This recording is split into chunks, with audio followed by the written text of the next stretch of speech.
பிற்போக்கு அரசியல். அதாவது இந்த ஏர்போர்ட்டுங்கிறது பணக்காரங்க பயன்படுத்துறது. இப்போ மிடில் ஈஸ்ட்ல போய் லட்சக்கணக்கான தமிழ்நாட்டு மக்கள் போய் வேலை செய்கிறாங்க. அவங்களும் அதே ஏர்போர்ட் தான் வேலை செய்கிறாங்க. அங்கே போய் என்ன பெரிய இதுவா இண்டஸ்ட்ரியலிஸ்டாக இருக்காங்க, சாமானிய வேலைகளை செய்து கொண்டிருக்கிறார்கள். அவர்களுக்கும் அந்த ஏர்போர்ட் தான். ஏர்போர்ட் என்பது ஒரு பணக்காரர்களுக்கு செல்லும் இடமே கிடையாதுங்க. அது அந்த அது வந்து ஒரு 50 வருஷம் முன்னாடி இருந்த அந்த மைண்ட் செட். இல்ல அந்த ரெண்டாவது நீங்க நீங்க நீங்க என்ன கேக்குறீங்க? பரந்தூரை நிறுத்துங்கன்னு கேக்குறீங்க. நீங்க என்ன கேக்குறீங்க? கேட்கணும். 3.5 மடங்கு காம்பன்சேஷன் கொடுக்குறாங்க மார்க்கெட் வேல்யூ விட, அது 5 மடங்கு ஆக்குங்க.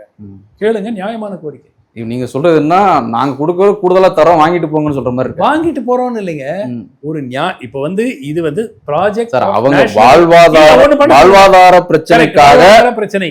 ஒரு நிமிஷம் இருங்க, வேற ஒரு இடம் இவர் ஐடென்டிஃபை பண்ணி கொடுக்க சொல்லுங்க. அது மாதிரி இல்லைங்க, அவர் வேலை இல்லையா? 5 வருஷம் அது அவர் சார் அரசாங்கம் இருக்கு, ஸ்டேட் கவர்மெண்ட் இருக்குது, சென்ட்ரல் கவர்மெண்ட் இருக்குது, பவர் எல்லாம் இருக்குது. புதுசா வந்து ஒரு கட்சி தொடர்ந்தவர், புதுசா தொடர்ந்த கட்சியவர் நீ ஒரு இடத்த இந்த நான் திட்டம் எதிர்க்கிறவங்க இன்னொரு ஒரு இடத்த காமிங்கன்னு சொல்றதுல ஒரு நான் ஏன் அந்த கேள்வியை கேட்கிறேன்னா அது சாத்தியமே கிடையாது.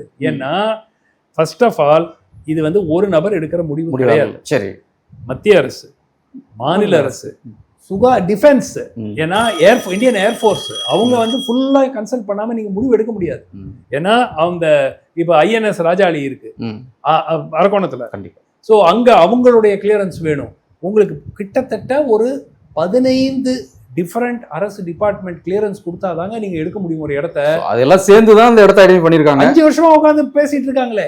5 வருஷமா 4 சைட்டை வந்து ஷார்ட் லிஸ்ட் பண்ணி ஒவ்வொரு சைட்ல அட்வான்டேஜ் 3 கமிட்டி போட்டு ஒவ்வொரு கமிட்டி உட்காந்து என்ன இதுல என்ன சாதகம், என்ன பாதகம், என்ன பிரச்சனை இருக்கு, எவ்வளவு குடும்பங்கள் பாதிக்கப்படும், எல்லாத்தையும் கணக்கு போட்டுட்டு தாங்க எடுத்திருக்காங்க. ஏதோ திடீர்னு ஒரு நாள் வந்து ஸ்டாலின் அறிவிச்சாரு பரந்தூர்ல லேண்ட் எடுத்திருக்காங்கிற மாதிரி நான் இல்லையே.